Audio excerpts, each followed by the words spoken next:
మొన్న 18వ తారీఖు రోజు మన కేటీఆర్ గారు తలపెట్టినటువంటి యువ సంగ్రామ సభలో ఆయనకు సంబంధించిన ఇద్దరు వ్యక్తులతోని వాళ్ళకు సంబంధించిన పెయిడ్ బ్యాచ్తో మన గౌరవనీయులు తెలంగాణ రాష్ట్ర ముఖ్యమంత్రి వర్యులు అట్లాగే పిసిసి అధ్యక్షులు వారిపైన అనుచిత వ్యాఖ్యలు చేయడంతో ఈరోజు all India youth Congress committee యొక్క ఆదేశానుసారం భూదాన్ అసెంబ్లీ తరఫున రెంజల్ స్థానాల్లో ఎవరైతే అనుచిత వ్యాఖ్యలు చేసిన వారిపైన ఫిర్యాదు చేయడం జరిగింది.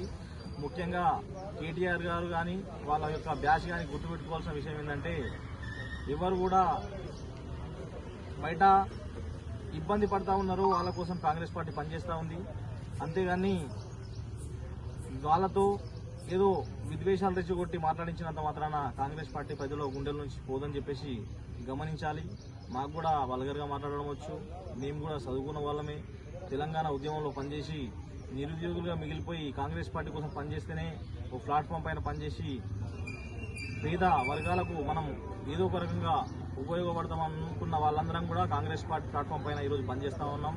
కేటీఆర్ గారు ఈరోజు మీకు మర్యాదగా చెప్తా ఉన్నాం, యువజన కాంగ్రెస్ అనుకుంటే నువ్వు నీ అయ్యా ఆల్రెడీ ఫామ్ హౌస్లో ఉన్నాడు, నువ్వు బయట కూడా తిరగవు అని చెప్పేసి ఈరోజు కేటీఆర్ గారిని విద్వేషాలు రెచ్చగొట్టకుండా యూత్ని రెచ్చగొట్టకుండా నీ పనేదో నువ్వు చేసుకో, నువ్వు ప్రతిపక్షంలో ఉన్నావు, ఆ ప్రతిపక్షంలో ఉండి ప్రభుత్వానికి సలహాలు సూచనలు ఇస్తూ ముందుకు తీసుకుపోయి అన్ని రకాలుగా ప్రభుత్వానికి నీ సలహాలు సూచనలు అవసరం ఉంటే ఇవ్వాలి. అంతేగాని యూత్ అనే పిల్లల్ని రెచ్చగొట్టి ఈరోజు పబ్బం గడుపుకొని ఏదో చేద్దామని చెప్పి నేను అనుకుంటున్నాను. కానీ రానున్న ఎలక్షన్లో ప్రతిపక్ష హోదా కూడా మీకు ఉండదు అని చెప్పేసి ఈ కార్యక్రమం ముఖ్యంగా తెలియజేస్తా ఉన్నా. ఖబర్దార్ కేసీఆర్.